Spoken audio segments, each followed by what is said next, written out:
Hey, what's good with y'all, man? Welcome back to Healthy Don't Hurt. We're back in the building. We're back in business, and business is booming. I hope you guys are doing very well.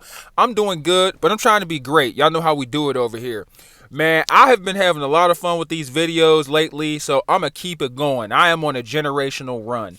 So today's video is about young men being afraid to compete with Chad, okay? And I want to talk about the myth of Chad, and I want to go over this. Please share your thoughts in the comments section below. And so, I figured out what a Chad was because I learned about what an incel was, and I made a video about the incel community because it blew my mind. I didn't think the incels were real. Incel stands for involuntarily celibate. So these guys are sexually frustrated and they have poor social skills, low body image, and low self-esteem, right? So these dudes are just struggling in life, which they're no different than any other young man. It's just that they gave up, right? But they have this thing in their mind where Chad gets all of the girls, right? The tall, muscular guy is taking all of the women from the 80% of men that desire these women. And it's the craziest concept I've ever heard of in my life. What is a Chad? A Chad is normally a tall individual with a chiseled jawline, a really nice smile. Normally is about 6'4". And yeah, man, normally he has all of the characteristics of an alpha male, kind of like Johnny Bravo. So they think that Chad, right, is dominant over them, so they feel inferior. They don't even try. And to be honest with you, Chad is human. Chad has his own set of problems, and this is something that people don't understand. When you see a man or a woman and it seems as though they have it all together, they just show you what they allow them to show you, right? They have flaws and a set of problems of their own. Even though it appears they have all of the women, all of the money, all of the credentials, they're missing something or they're struggling with something. Nobody is perfect, and this Chad character in your life, he's human. All right, a perfect example of a Chad is my best friend's brother. Shout out to that boy Ye. My friend Ye got an older brother, and he has a total of 6 baby mamas currently. And when we were in high school, he had 4 baby mamas. He had 5 kids. And he was also dating a woman that was 14 years his junior. We would go over my boy Ye's brother's house to play 2K. We were 17, 18 years old. His girlfriend was 21. So his brother's girlfriend was 21. He was living with this woman, didn't make that much money, right? Was probably beating the brakes off of her metaphorically in a sexy manner, not in a literal manner.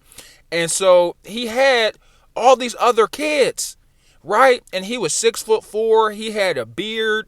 He dressed nice. His car wasn't too bad, but the man was struggling financially from child support, right? And we could tell because we're not dumb niggas, excuse my language, and it was just apparent that this 21-year-old girl was taking on most of the bills. Like, yeah, he was sending her through the mattress. He was blowing her back out. But at the end of the day, it doesn't matter how hard, he sends her through the mattress. His problems are still there. And so are his 4 baby mamas and his 5, 6 children.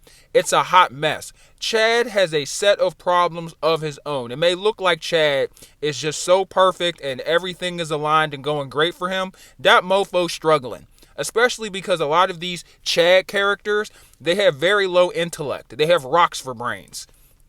So we're going to move on here, man, because everybody got their struggles, right? People act like, you're the only one struggling. Mofo, everybody else is out here struggling too. It's a daily fight. Life in itself is a fight.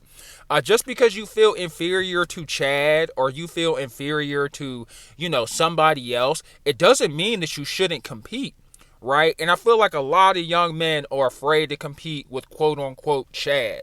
Right? You got to compete for what you want. And it's not just with women. It's with cars. It's with jobs. It's with houses, status. Everything that you want, somebody else wants. It might be Chad. It might be me, right? The bald-headed menace. You never know. You don't know who's on the other end of that start line when you're competing for what you want. So you got to make sure that you work on your game, you work on your personal development, and you continue to mold yourself professionally, make sure that you are excelling and making more money as time goes on. You want to excel physically. You want to be in the gym about 5 to 7 days a week. Yes, 5 to 7 days a week. You want to make sure that you're improving mentally, right? Make sure that you're in a good headspace, that you are telling yourself positive things throughout the day, because at the end of the day, you only have you. You are your biggest source of motivation, and you are your biggest enemy, although it may seem as though Chad is your biggest enemy. And I would also like to say that Chad does not exist. Okay, there is no such thing as a Chad. Like, some of you guys have got to get your head out of your behinds and go touch some grass, bro.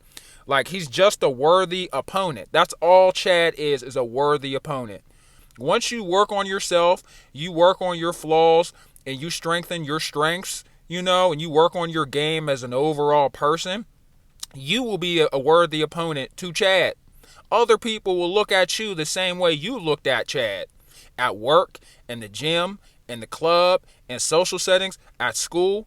It's all perception. You perceive this person to be greater than they are because maybe they have special talents or they've worked at something longer than you have.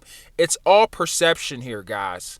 You only get one life. The chances of you being born were like 1 in 400 million. The chances that you even were on this earth and breathing and watching this video is a literal miracle. So why waste your miracle? Why throw in the towel? It's not over. A lot of you guys think that it's over before it started because of who your parents are, because of your generations before you. Like, make it work anyway. Who cares? I was born with a silver spoon, or I was born with a wooden spoon, not with a silver spoon. I came from the hood. I'm a whole trench baby. Every single sign in my life told me that I was going to fail when I was younger. Nerdy, black, bald, crooked teeth, no parents. What else? Raised by a woman in a house full of women. I had every ingredient for failure, and I still won. So you have no excuse, right? Like, let's keep it real. Let's keep it a buck. Like, you either want it or you don't. You either want it or you don't. If you don't want it, it's cool. If you do want it, get to work. Figure out what it takes. Figure out what it takes to get there. If you need some help, I would be happy to offer some advice. Leave a comment in the comment section below. Don't be a bitch. Don't back down. Don't back down from Chad. Don't back down at work from challenges. Don't back down from getting a high grade at school.